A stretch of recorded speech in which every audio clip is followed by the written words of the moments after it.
My time with Espina has taught me that carrying an unreliable...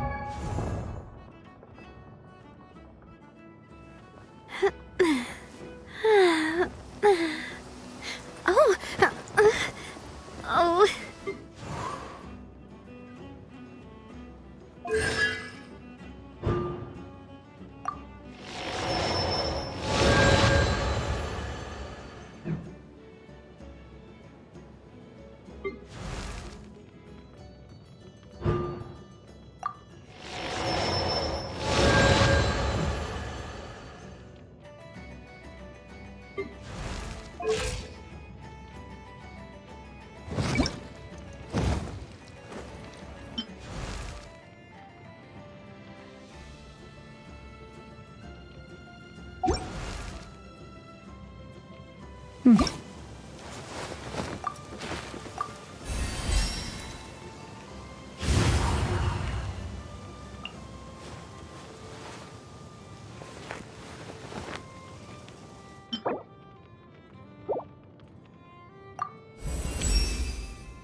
A legend.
Mind the side effects. A bitter pill to swallow.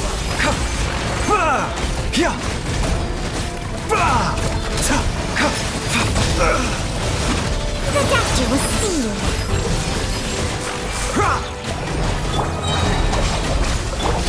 Taking a turn for the better. Mind the side effects.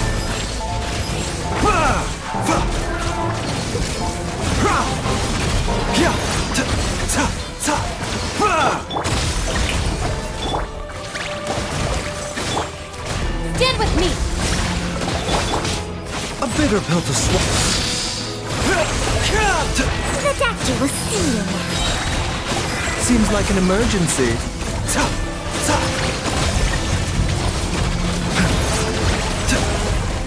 A bitter pill to swallow. Yeah. Dissipate!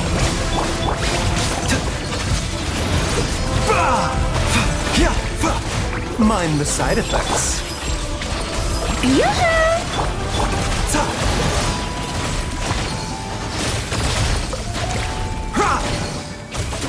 Protect you! Stand with me! Remember, health comes first. Yeah.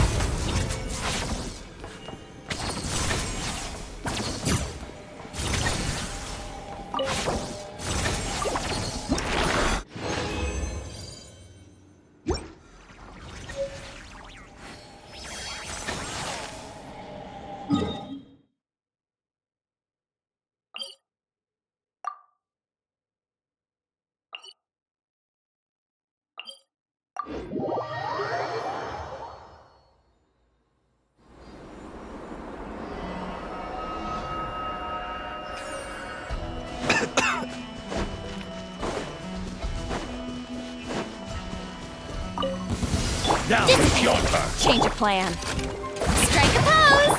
Mind the side effects. A bitter pill to swallow. Ta, ba, yeah, ha, ta. Seems like an emergency. The doctor will see you next. Stand with me! Ka, fa, ta, ba. Ta, a bitter pill to swallow.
A wandering hero ascended the ramparts, only to find the dragon, its scales covered in stardust, pushing the fragments of fallen stars with its snout, as though helping lost star spirits back on their paths.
A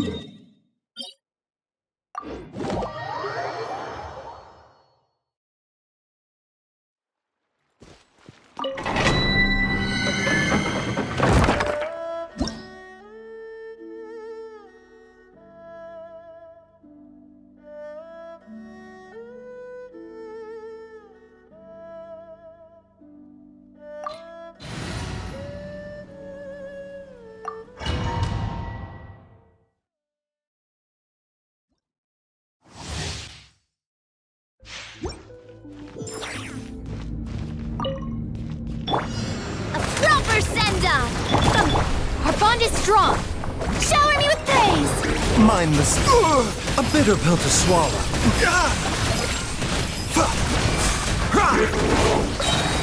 Taking a turn for the better. The doctor will see you now.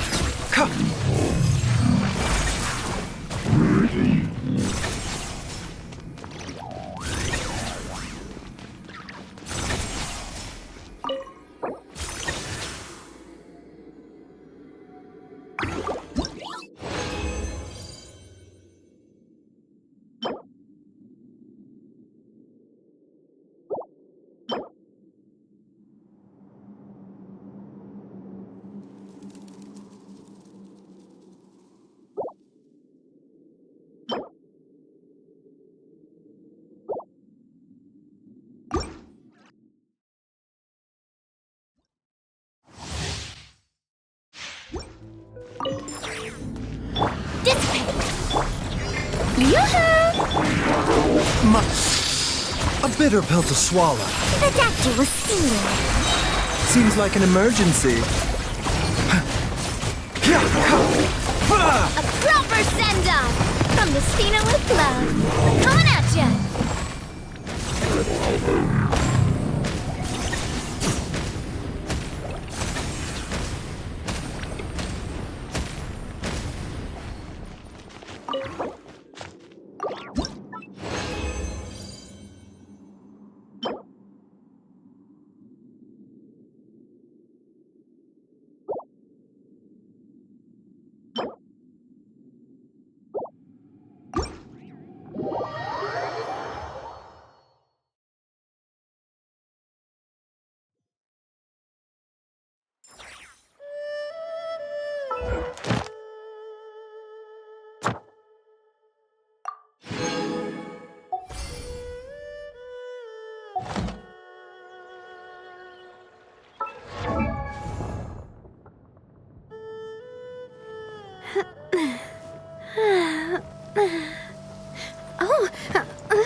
Oh.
snitch on us, will you? I'm not entirely sure what you're talking about. But rest assured, I protect client and adventurer confidentiality as a matter of principle. Phew! That's a relief. Paimon does not want to get an earful from her.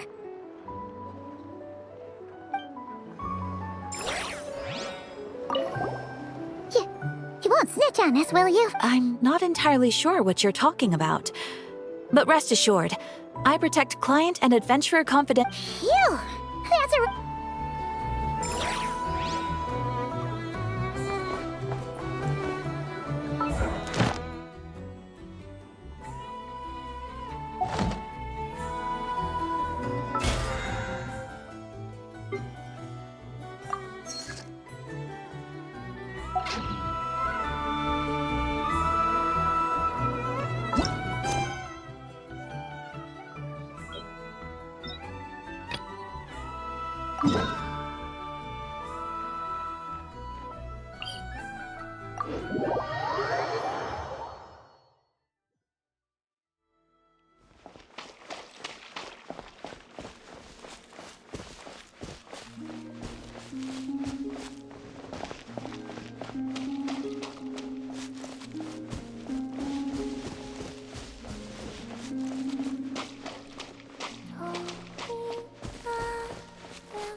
She's sitting up!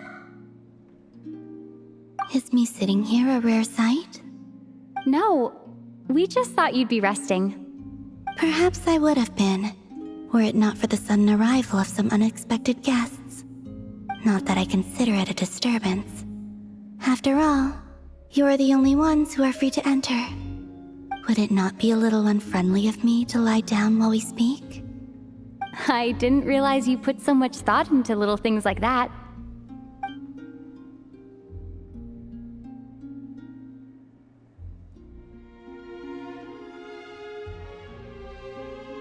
Only sometimes. There have been moments lately where I think about you and your companions. They are warm, mysterious, and cozy memories. Very few of my past memories are anything like that.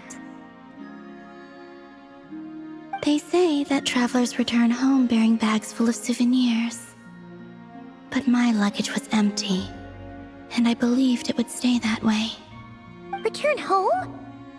So, you're still planning on returning to the moon? Yes. This planet continues to reject me, reminding me that I do not belong here.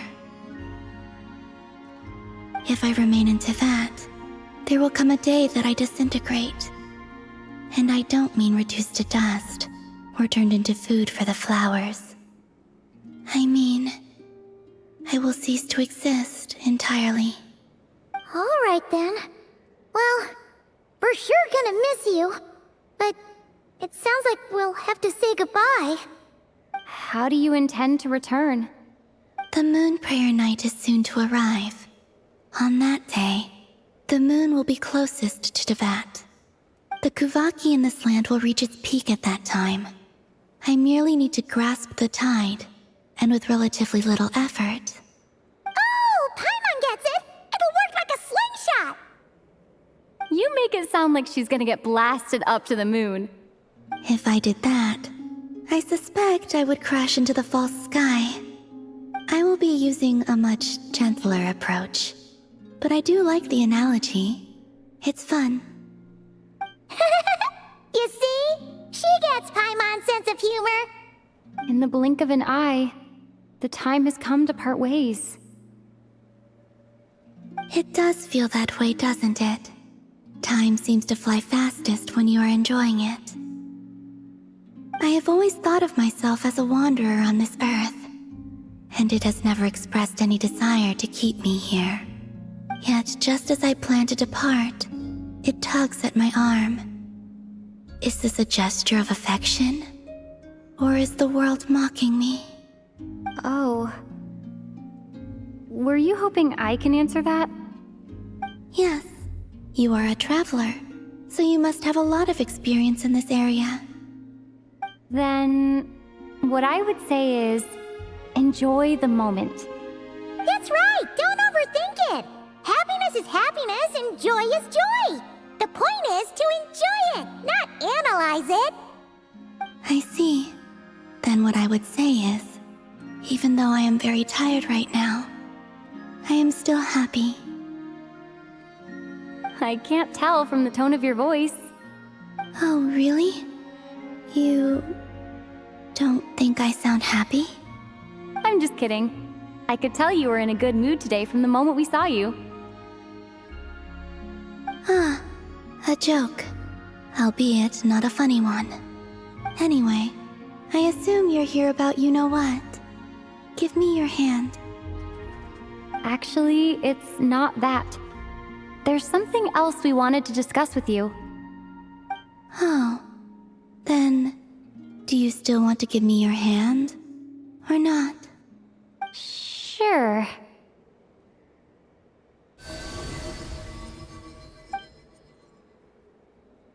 Thank you.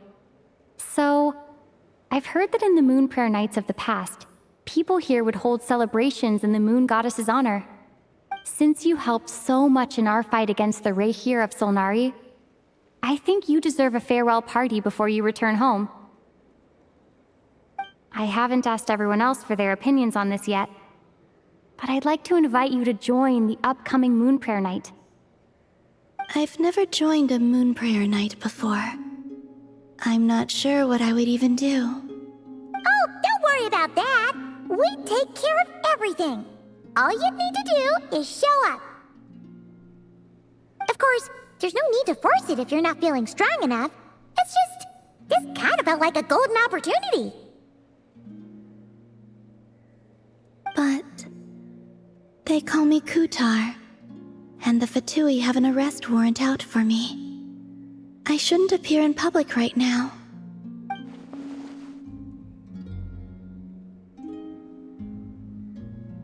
I'll make it work. You have my word. Yeah, we got your back! Well, she does. Paimon's actually not too sure what she's planning. All right, if you're sure. I will not refuse your invitation. I suppose it wouldn't hurt to pack a few more sights from this world into my suitcase before finally learning what my homeland looks like. Oh, if you see Lauma, please tell her that my answer to the question she asked me is neither yes nor no.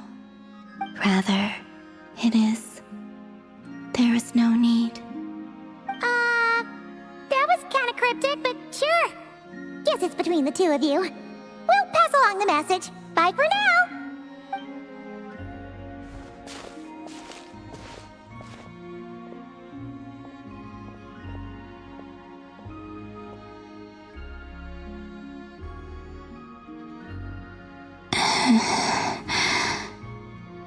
And also, I do not know.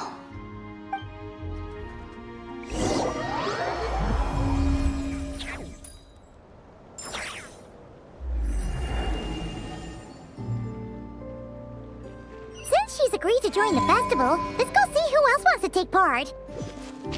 Lauma's gotta be the person most familiar with the Moon Prayer Night. We should start with her.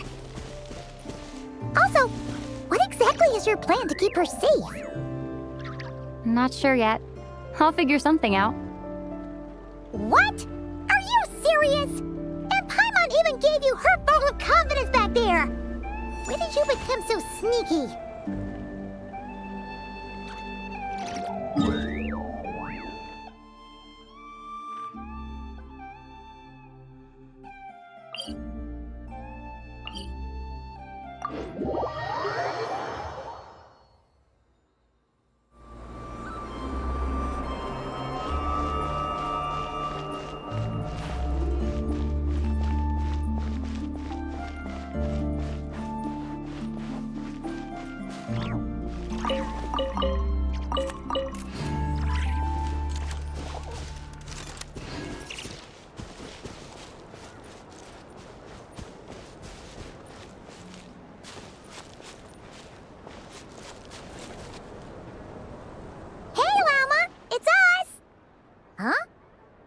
Varka, what are you doing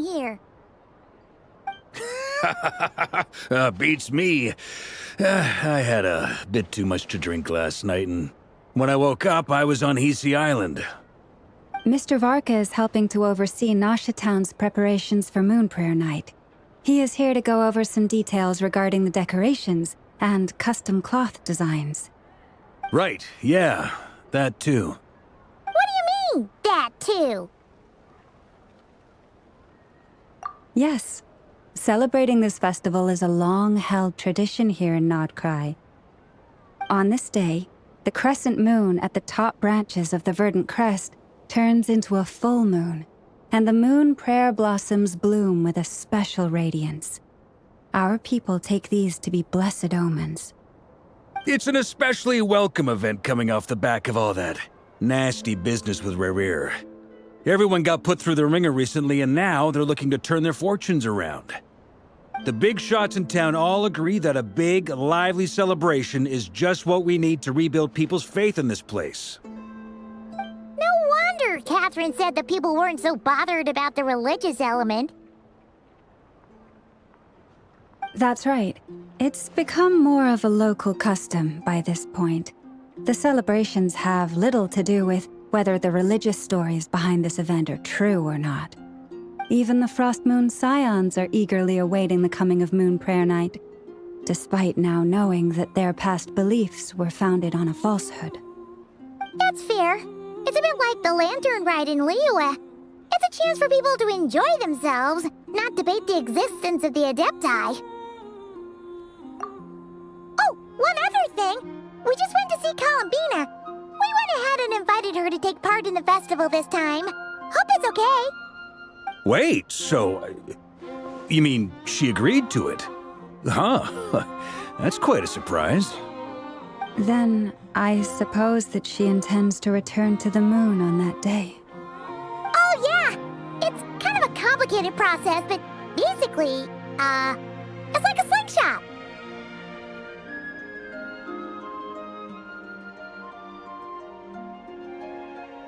I understand. In truth, I had a feeling that she might make such a decision. Well, if Kuthar has decided to participate in the festival, we should prepare accordingly. Yeah, exactly. She was saying how it could be risky for her to show her face in public. We were wondering if there was any way we could hide her. Unfortunately, the people who carved the statues did an excellent job of capturing her likeness. It will be very challenging to hide a goddess whose face everyone is so familiar with. Darn! We may have bitten off more than we can chew here. Nah, don't sweat the small stuff. We can handle that. Huh? Are you saying you have a plan? Not as such, no, but the most important thing with a festival is to keep the mood light and your spirits up. You can't go preparing for a festival with those long faces. You'll never convince anyone to enjoy themselves. The Mondstatter spirit is strong with this one. As it happens, I agree with Mr. Varka. Let's start by making our appreciation for Kuthar the beating heart of the festive atmosphere. And who knows? Once we get the ball rolling, perhaps everything will just fall into place. Hey! Did you catch that? Lama said the thing! Or close enough, at least.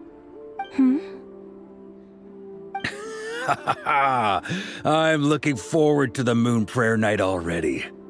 We have a festival in Mondstadt called Windbloom, and you can always tell which couples are celebrating it for their first time by the smiles on their faces. Big, beaming smiles like their whole face is glowing.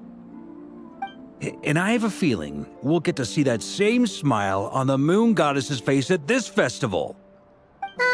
Not quite the same, surely. Anyway, I'll take care of business in the city, but I'll have to leave the decor up to you and the Frost Moon Scions. No one else can capture that traditional aesthetic quite like you guys. But lastly, there's the final key element that brings the festival to life: companionship. Before you leave, let me show you something that we've been preparing. Mr. Varka had asked to see it already, so you may as well tag along.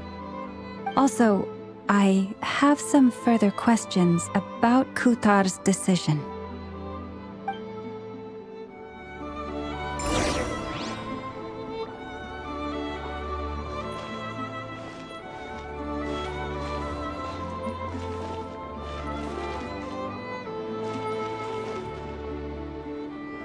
Huh, what's this? They sure look like they're having fun. I believe so. Kuhenki seem very skilled at playing drums like these, although I'm not sure where they learned it from. Maybe it's an innate talent? In their eyes, they're probably just playing with toys.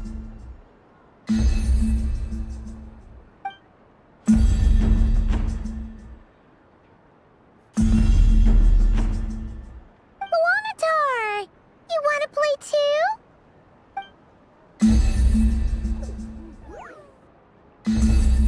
Yeah. She looks more confused than anything. Maybe we can teach her next time if we get the chance.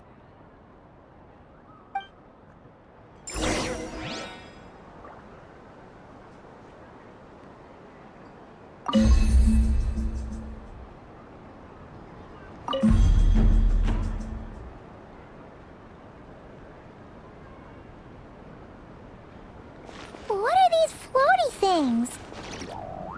Moon veils. We hang them from buildings in the city during the festival. When you look at the sky through them, it creates a lovely misty effect.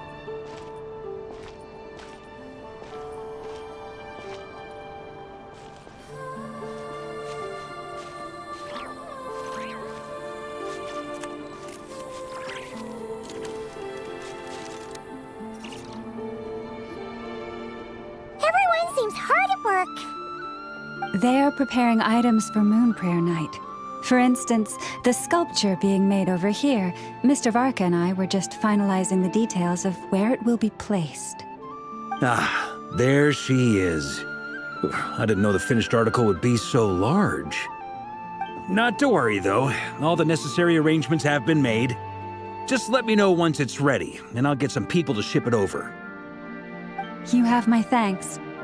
And over here, we are preparing a very traditional confection. Oh, look at all these colors! It looks great! Can Paimon try one? Of course. I have a feeling you'll like it a lot. You bet! Sweets and treats are Paimon's favorite!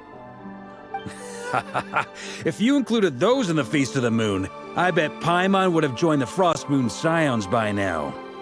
There will also be verdant crests like this present in Nasha Town during the festival. The timing of Moon Prayer Night is not completely set in advance. We make a rough estimate, then observe the changes in the verdant crests and moon prayer blossoms to guide us. As such, the wait itself is a fun feature of this particular festival.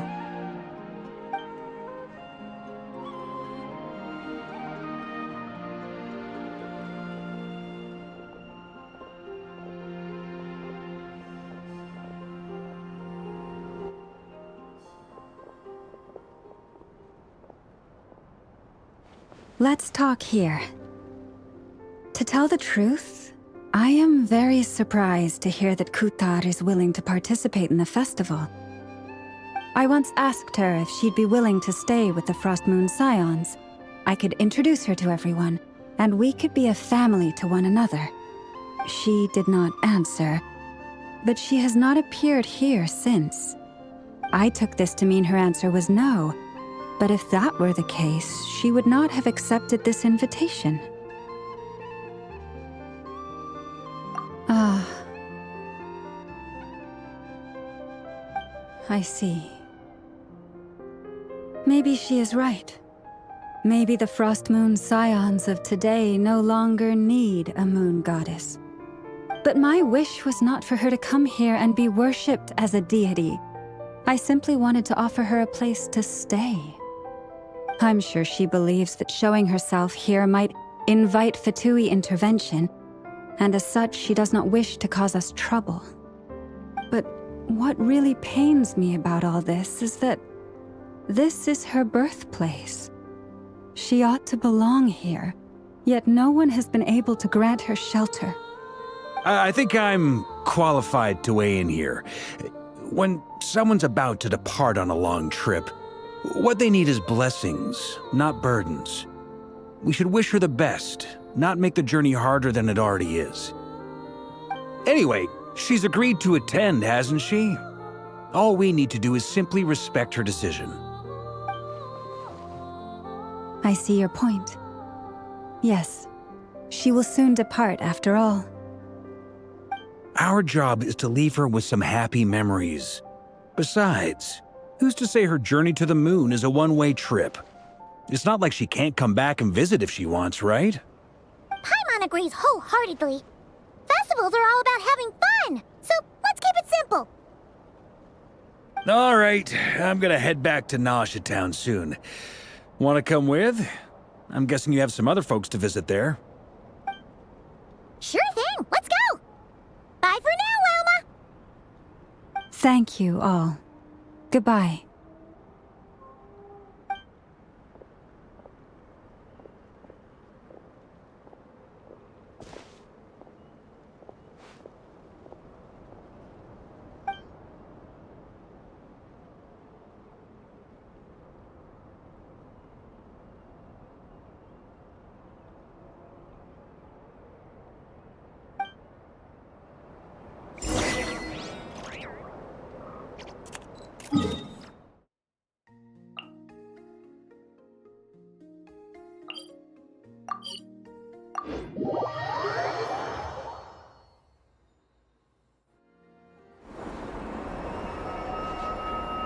Huh?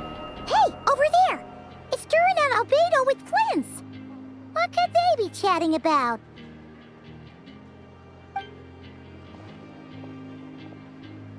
Your guess is as good as mine. Ah, Grand Master, and the Traveler and Paimon. Hello there. It's been a while. Perfect. We have some new volunteers for our investigation. Wait, let me guess. The righteous Lightkeepers are finally ready to hunt down the Abyssal Dragon? Haha. Yes, that too. Yeah, right! Oh, wait! Why does everyone keep saying that too? Well, to be precise, the facts match, but not the causality. Wait, so I guessed right? Half right! Don't act so impressed with yourself. Maybe I can explain. We ran into Mr. Flint's north of Nausea Town. At that time, we just noticed a few abyssal creatures out in the wild, but the strange thing was, I didn't detect any traces of abyssal energy on them at all. On closer inspection, we realized that they were not real monsters, but something akin to reflections in the water, or perhaps a mirage. Huh? What do you mean? Like, you could see them but not touch them? Exactly. It was very peculiar. They roared and tried to attack us, but we could not make any physical contact with them. I think I've heard of things like that happening in Nodcry before, but I don't know much about it. Yes, it's a known phenomenon. Mirage-like illusions tend to appear in Nodcry in the run-up to Moonprayer Night. From a distance, they appear quite real. I myself thought that Misters Durin and Albedo were locked in battle with abyssal monsters when I first arrived. But after sharing intel and investigating a little further, we can confirm that these illusions are harmless. There is no great cause for concern. All the Mirage stories I've heard are either animals, rocks, or small houses. Abyssal monsters, though? That's a first.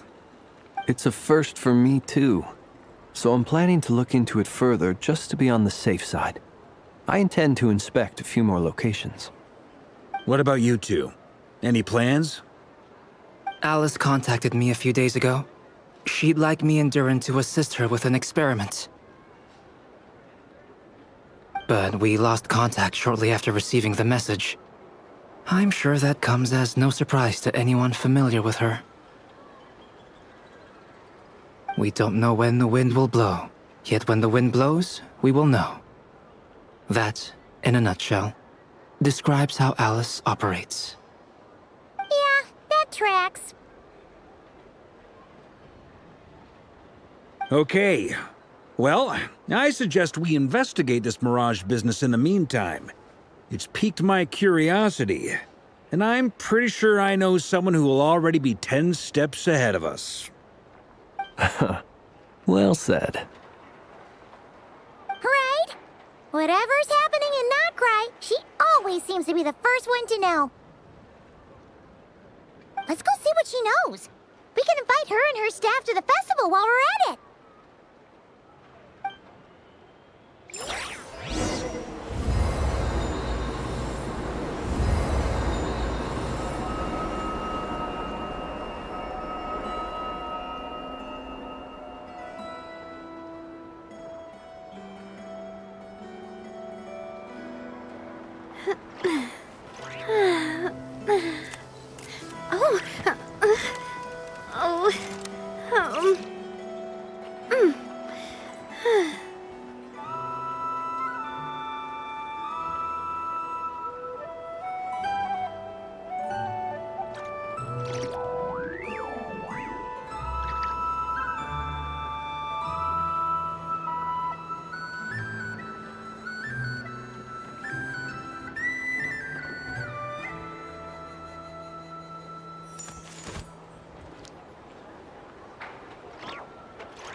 You're right, I have noticed. There's certainly something a little fishy about this situation. Only a little, though. Records indicate that this phenomenon can occur in the days before and following Moon Prayer Night. That said, it has always been a rare sight in the past. The odds of encountering these phantoms are similar to looking up in the night sky, happening to see a shooting star, and managing to make a wish before it disappears. But this time, either everyone's getting lucky, or they're appearing far more frequently than usual. Yehoda's out gathering intel as we speak. In the meantime, let me check off some points of interest. First, the Abyss. The ones we saw seem to be abyssal monsters. Indeed. But we have identified one location where many more of them have made an appearance. And not just monsters, but human phantoms too. Given the scale and nature of the phantoms, it's almost as if someone's last memories are coming to life. Or perhaps the memories of multiple people. Oh. So you mean the phantom monsters are hunting down the phantom humans? Exactly. The phantoms can interact with each other, but we have no means of intervening. In addition, some of the human phantoms would seem to be from the very distant past. This is clear both from the clothing they wear and the stories they tell. They claim to be from Hyperborea, a name which I've heard from Lauma before. If this is true, it means they must be from 6,000 years ago. Did Paimon hear that right? 6,000 years? It sounds like this merits further exploration. That'd be a big help. I'll leave it with you, Albedo. My knowledge of ancient history is non-existent. I used to doze off every time the pre-Knights of Favonius era came up in class. It's quite a miracle that you were able to understand these phantoms' speech, given how long ago they lived. I suppose you're right. But I'll leave the archaeologists to ruminate over that conundrum. As an intelligence broker, my sole interest is in the value of the information I gather. Which, in this case, hopefully means earning myself some good favor with our dear Lady Moonchanter. So calculating. Whew, this intel broker logic always catches Paimon by surprise. Sounds to me like we could split the work up. I think the abyssal phenomenon is best left to Albedo, Flint's, and me. Agreed. It coincides with my duty as a lightkeeper. For my part, I'd like to understand the abyss better. Even a little knowledge would go a long way. This is certainly a rare opportunity to study the abyss. But even rarer, perhaps, is the chance to make contact with the ancients. The Curatorium will take the lead on investigating the Hyperboreans. We put in the work to learn what we know so far. It seems only fair that we get some quantity of exclusive intel. That just leaves our trusty team of 2 unassigned. Since you became an honorary knight, of course. This was part of my grand plan all along. Ha ha ha! Oh yeah, by the way, we managed to convince Columbina to come to the Moon Prayer Night celebrations. Would you and Yehoda like to join too? She agreed to that? Huh. Quite an achievement. Never underestimate the traveler, I guess. I'd be happy to join. No point shutting myself inside when the streets are all decked out. I doubt any clients will be visiting during the festival in any case. And Yehoda loves a party, so I'm sure she'll jump at the opportunity. No. No. No. No. No. No. No. No. No. Way to contradict me in front of... Wait. No, that's not what I have bad news, boss. So many people. All right, everyone inside, quick!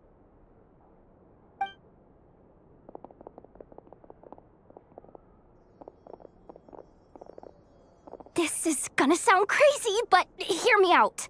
I saw one of those phantoms at Star Sand Shoal, and it was some sort of flying ship. Like a spaceship?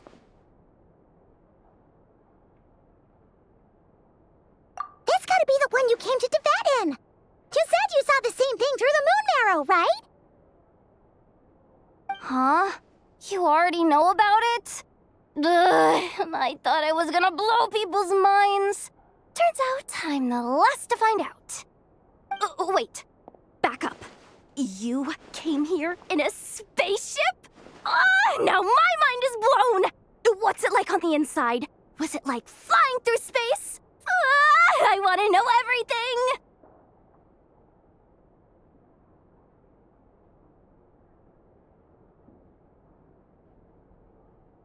Yep, exactly. Huge discovery. You're the best. Second best intel broker in the world. After your boss, of course. Wow. Really? Well, I don't know if I'm all that, but... I guess that decides where we're heading next. Come on, don't look at me like that. I know the spaceship doesn't have anything to do with me, but you don't want to leave me as the only one twiddling my thumbs, do you? Please? Fair enough. You can tag along. In that case, let's meet back here to discuss our findings once we're done. I wish everyone a productive investigation. You too!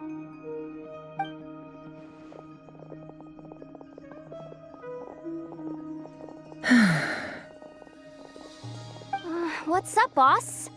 Aren't we gonna head out? Tell me, Yehoda, when did the curatorium start giving out intel for free? Oh, sorry, boss!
Well, what do you know? Yehoda was right on the money. This Phantom really is your spaceship. But that's so weird. Why would it show up here? Is it some kind of projection? Or a ghost? Like, maybe it no longer exists, but somehow it left an afterimage? Ah, you're already here. Miss Lauma, what a surprise. I thought you were busy with festival preparations. I was, until one of our people informed me that a strange sight had appeared at Starsand Shoal. No one's ever seen something quite like this before. I thought I should see it for myself. Same here. Oh, so we heard that these things appear around the festival period. Any idea why that is? Unfortunately not. We have very limited information about them, since they can't be interacted with. And no human phantoms have ever made an appearance before now. The most we've been able to deduce is that these sightings appear to be connected to the increase in Kuvaki energy around this time. Yeah, seems like that's all we can do. This is all so confusing. Allow me to lend you a hand.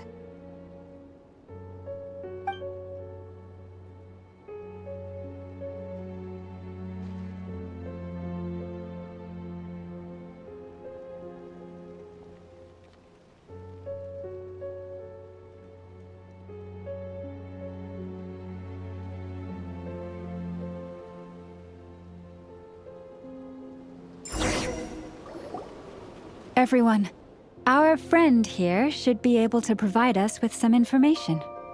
Is that a phantom rhymehorn deer? I've heard about how the Frost Moon Scions live in harmony with the animals and can even communicate with them. That's coming in handy now, for sure. Okay. Yes, I understand. Then how about this?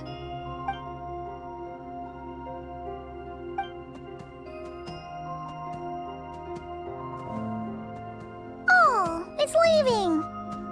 It appears to share our curiosity about this giant spaceship, so I asked it if it wouldn't mind investigating along with some friends.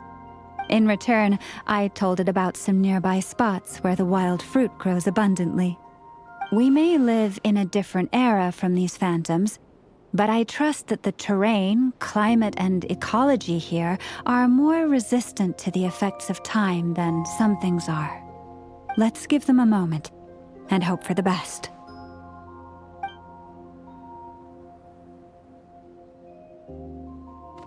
All back together? Must have been a lot of fruit. Indeed. Now let me ask them some questions.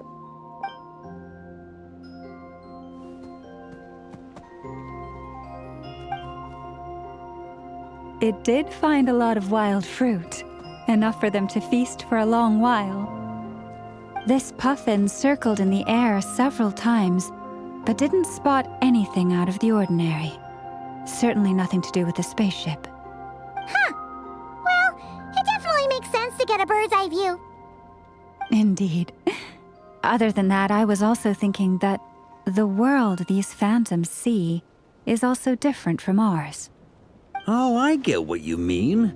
The wild fruit exist in both times and spaces, but there might also be things that only exist in that space-time, which we can't see. Good point. Great thinking, Llama. Blunthorn rhinos can use kuvaki to shift great rocks, but this one says it couldn't get that ship to budge by even an inch. The sniffer mole tried too, but despite being a skilled digger, it could not get through. They say that the spaceship looks robust and undamaged. It seems completely impervious to any and all attacks. Whatever lies within is well defended from harm. So, just like us humans, there was nothing they could do about this spaceship either. Yes, still, they deserve our thanks. We are grateful for all your efforts, dear friends. Now go, and enjoy your feast. I've noticed some other human phantoms gathered nearby. Come on, let's go talk to them.